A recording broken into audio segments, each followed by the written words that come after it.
I'm Judy Shaw for NYSE Floor Talk. Joining me today is Reynaldo Passanezi. He is the CEO of Cemig.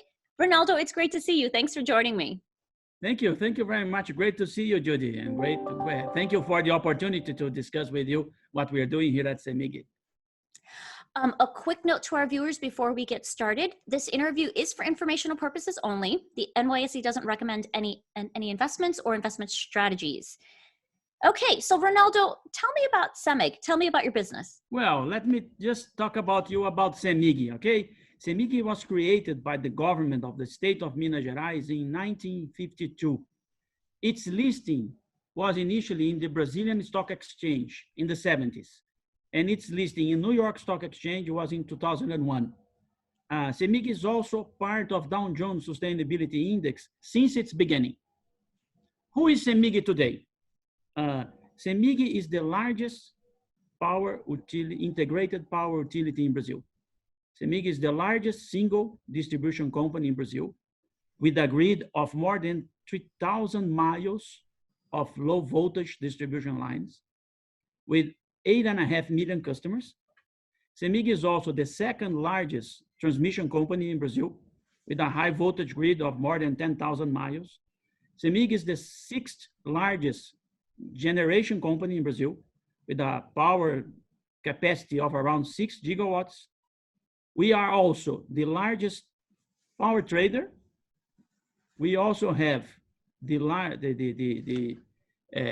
natural gas distribution company in Minas Gerais, and many stakes in companies, and controlling stakes sometimes in companies like the Transco Taesa, the Disco Light, and some Gencos like Santo Antonio and Belo Monte here in Brazil. Our current EBITDA is around $1 billion.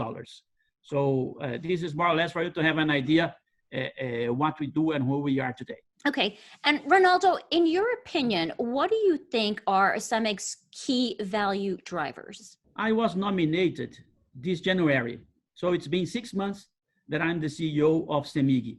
And I'm really, really impressed about the quality of the team. I would say world-class team. Our mission is to restore the pride of being Cemig, to provide a high-quality service with low cost and with no government intervention on the decision-making. If you go to distribution, what is the target? Again, efficiency will be everywhere. So we have here what we call the regulatory OPEX, or the regulatory operational expense, that we have to meet this standard. And we're going to meet, even if we have to face some difficult questions like fringe benefits. We have to go and increase the quality of the services. And we also have to increase the current investment, the current CapEx that we have.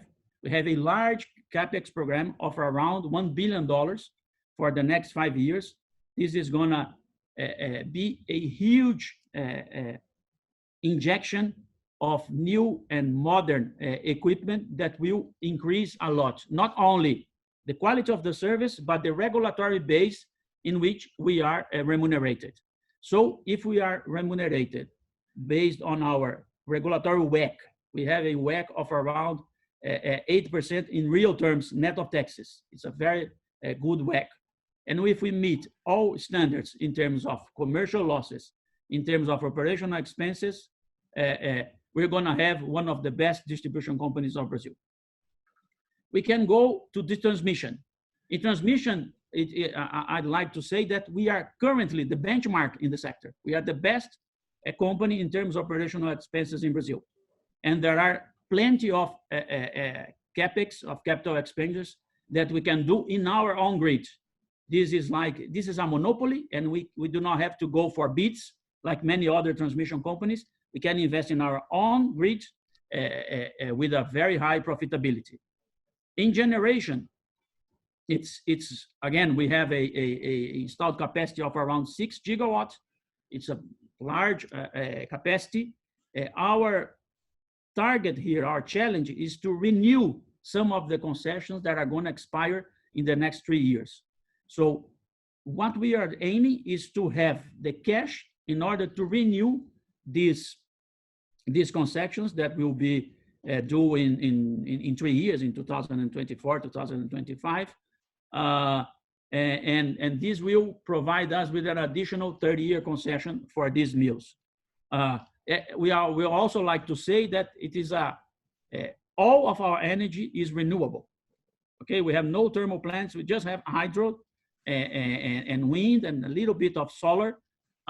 So it is all of it is renewable. And then the last one is the commercialization.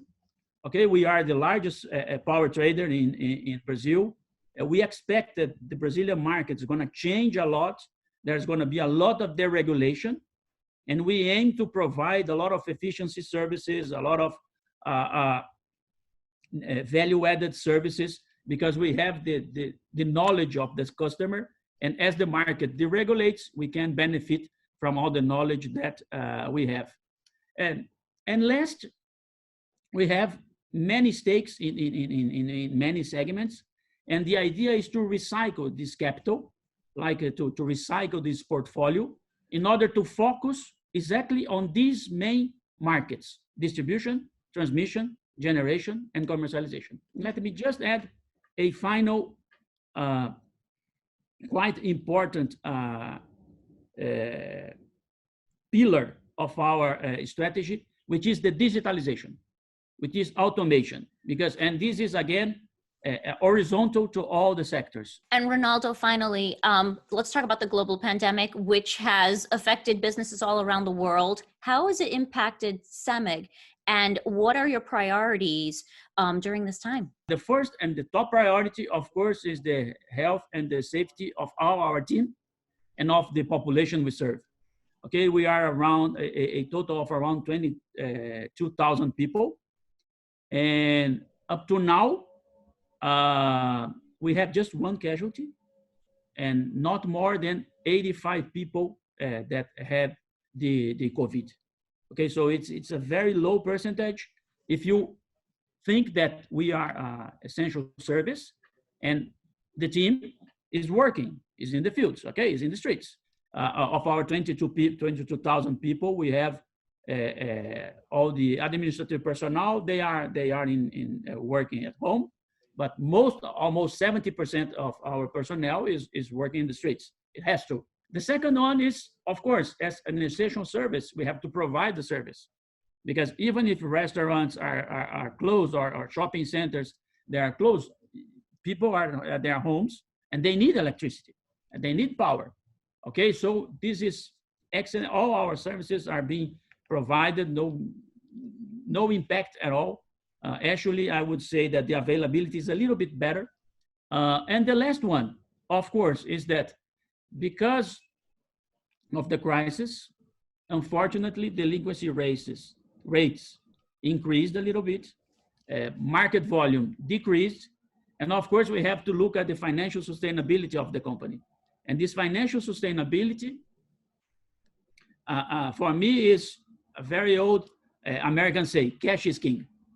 Okay, and if cash is king, we need to preserve cash.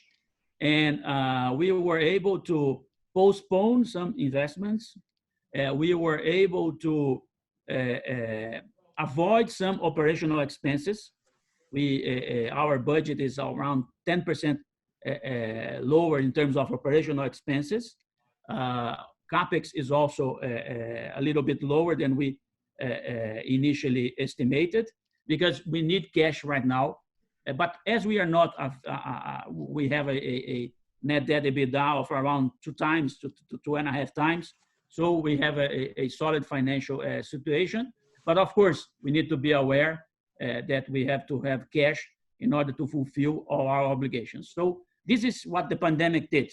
Okay, but again, the pandemic, in terms of how we integrate among ourselves, we have an investment, we have a crisis committee or a COVID committee in which we meet every single day in order to discuss the main subjects, the main questions of the company. And I think this has been good in order to promote integration. Okay, well, Reynaldo, it's been great to talk with you. Thanks for joining me on NYSE Floor Talk. Thank you. Thank you very much, Judy. And it's been a pleasure.